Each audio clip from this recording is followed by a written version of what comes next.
January 30th is Brazilian National Comic Book Day, so I wanted to bring some examples of interesting Brazilian comics. The national comic scene is just getting better and better. We have monster towns, anti-heroes from the forest, and exploding marbles.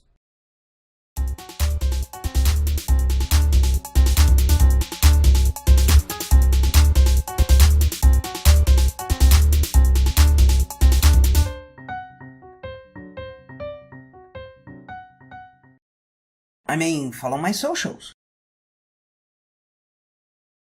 Cabra d'Água is a comic from the Contraversão imprint of Draco Publishing House from 2015, which brings a fun superhero action story. None of the powers is explained and some of their uses might be questionable, but the fights are fast and lively. The designs and style are more traditional, with scenery that gives out the emptiness you might expect in the subtitles Besieged Land. Taking place in the northeast of Brazil, the book shows the more barren areas, while subtly discussing one of the problems that are still common in such areas, the rule of the colonels, and presents a protagonist that deserves the strength of the title Cabra, wanting to defend the people but not letting others kill enemies. And the villain even uses a blue-eyed white dragon, which was peeled.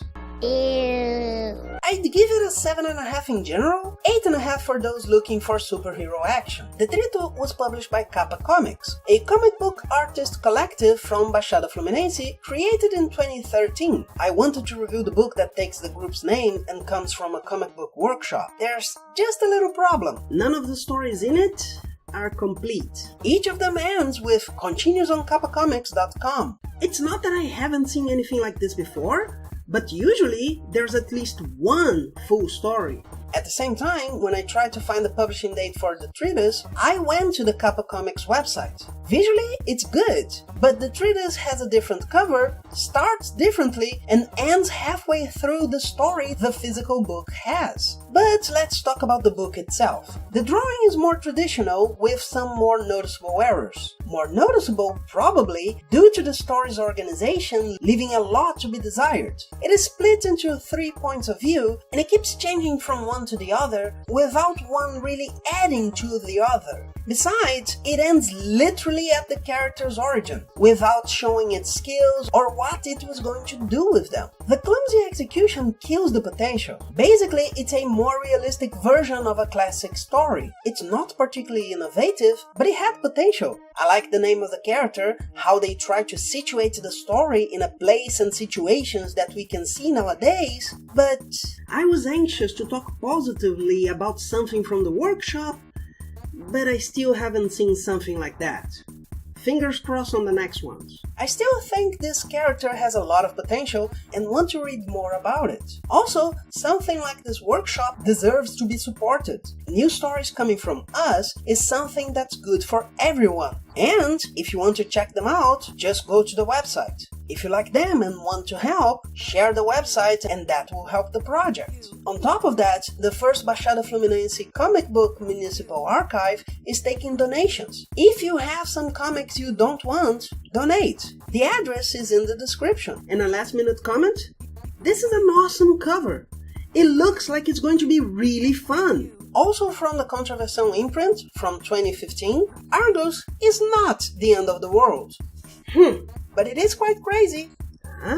It's a quick adventure in the style of a cyberpunk RPG in a post-apocalyptic world. With an interesting scenario and stylized designs, a group of characters that are human, humanoid insects, and an amorphous blob use their skills to get through tongue-in-cheek situations and acquire a most desirable artifact. The characterization of the characters, the ambience around them, and the jokes are very well executed. I give it a 9 in general. Maybe a little less if you don't like ironic stories. If you still don't know Shama number 1,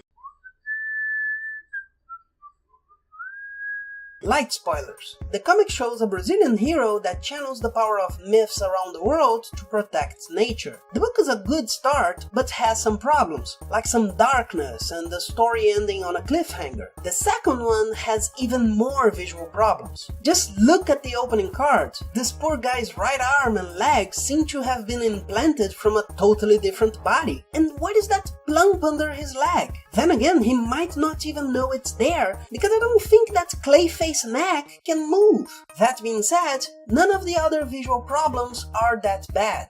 This story, on the other hand, is 1,000 times better. If the first book wanted to establish the backstory and the 70 stone, the second simply uses it. I could question the enemy's visuals being less interesting than on the cover, some of the lines, a tribe chieftain showing up without being mentioned before, insectoid enemies that reach the whole planet in very little time, but it's all to bring a fun action story. It's a great story.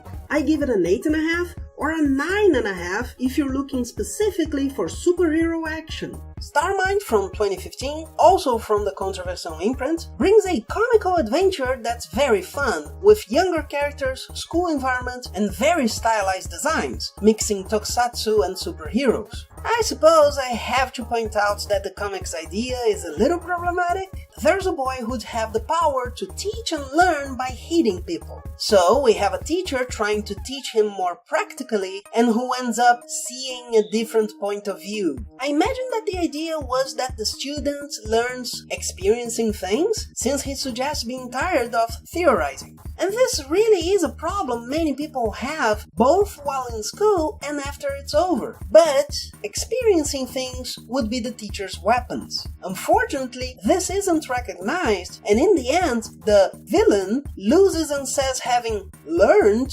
from the hero, though his power suggests some kind of mind control, not learning. As a teacher, I see this as a problem, even though I know the protagonist is probably just being a kid when he says this kind of thing. The story still rewards this idea. So, the rest of the story, on the other hand, is really good.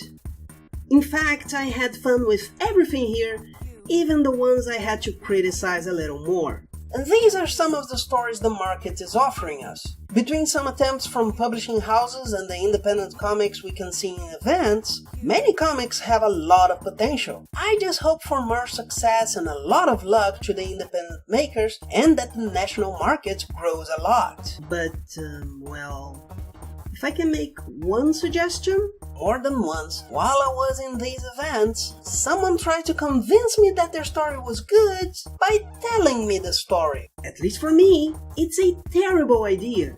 The person would take the comic, show the cover, and start flipping and talking about how wonderful it all is. Recently, I almost didn't buy a comic I was going to because the author was doing that. The concept sells.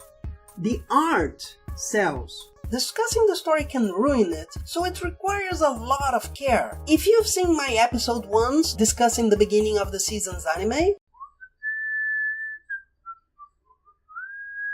there's a reason why I show the basic info of the episode's genre, then discuss what might not ruin their stories, and only then talk about the story in depth. So talk about the general idea, show the art, but let your work speak for itself. For quality Brazilian comics!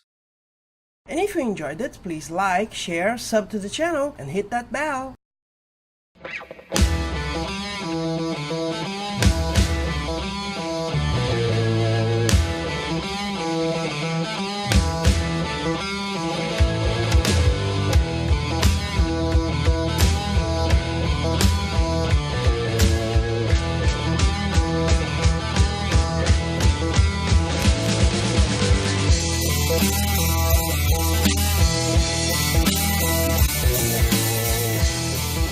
Come on, almost done. Survive, battery. I give it an 8.5.